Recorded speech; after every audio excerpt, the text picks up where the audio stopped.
Hello.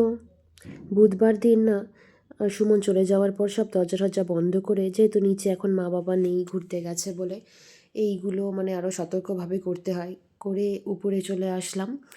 এই আদির ডালটা চাপাবো। আর আদিকে না এই সপ্তাহে একদম স্কুলে পাঠানো হয়নি। প্রচণ্ড ঠান্ডা লেগেছে আর ভীষণ কাশছে, কফ হয়েছে।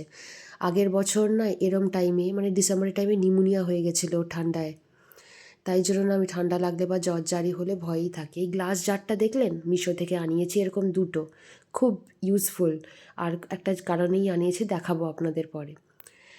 তো যেটা বলছিলাম আর কি, ঠান্ডা লাগলে আমি একটু টেনশনেই থাকি, তাই স্কুলে জানিয়ে দিয়েছি ও সুস্থ হলে একবারে পাঠাবো নেক্সট উইক থেকে।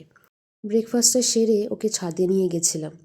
তারপরে নিচে নামিয়ে কিছুক্ষণ পরে ওকে অরেঞ্জ জুসটা দিয়েছি, ওইখানে খেলছে। আমিও এরপরে নিজে ফ্রেশ হয়ে গিয়ে পুজোটাও দিয়ে নেব, ওকেও স্নান টান করিয়ে দেব। আর ব্লগটাও এখানেই শেষ করলাম। সবাই খুব ভালো থাকবেন। টাটা।